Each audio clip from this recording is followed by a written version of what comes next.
आपको बताएं कि हमास के सियासी विंग के सरबराह इस्माइल हानिया को ईरान में शहीद कर दिया गया। इस्माइल हानिया को तेहरान में उनकी आर्जी क़यामगाह पर गाइडेड मिसाइल के जरिए शहीद किया गया, निशाना बनाया गया। साथ में उनका मुहाफिज भी मारा गया। इस्माइल हानिया ईरानी सदर मसूद पेजेश्कियान की तकरीब हलफ बर्दारी में शिरकत के लिए तेहरान में मौजूद थे, जहाँ उन्हें निशाना बनाया गया। ईरान में 3 रोज़ा सोग का ऐलान किया गया है। ईरानी पासदारान इनकलाब ने कत्ल की तहकीकात का ऐलान कर दिया है। हम्मास ने कहा है कि इस्माइल हानिया के कत्ल का बदला लिया जाएगा। इस्माइल हानिया की नमाज जनाजा कल तेहरान में अदा की जाएगी, जबकि तदफीन जुम्मे को दोहा में होगी। फ़लस्तीन की आज़ादी की जद्दोजहद का इस्तिआरा खामोश कर दिया गया। हमास के सियासी विंग के सरबराह इस्माइल हानिया कातिलाना हमले में शहीद हो गए। ईरान के सरकारी टीवी के मुताबिक इस्माइल हानिया को तेहरान में रात 2 बजे इनकी क़यामगाह पर निशाना बनाया गया। मिसाइल के जरिए इनके जिस्म को बराह रास्त निशाना बनाया गया। मलबे में इस्माइल हानिया के साथी वसीम अबू शुबान भी शहीद हुए।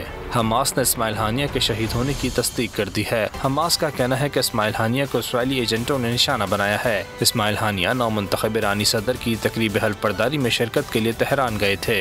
ईरान ने इस्माइल हानिया पर कातिलाना हमले की तहकीकात जल्द सामने लाने का ऐलान कर दिया है। सब्सक्राइब करें और बेल दबाएं ताकि कोई खबर रह न जाए।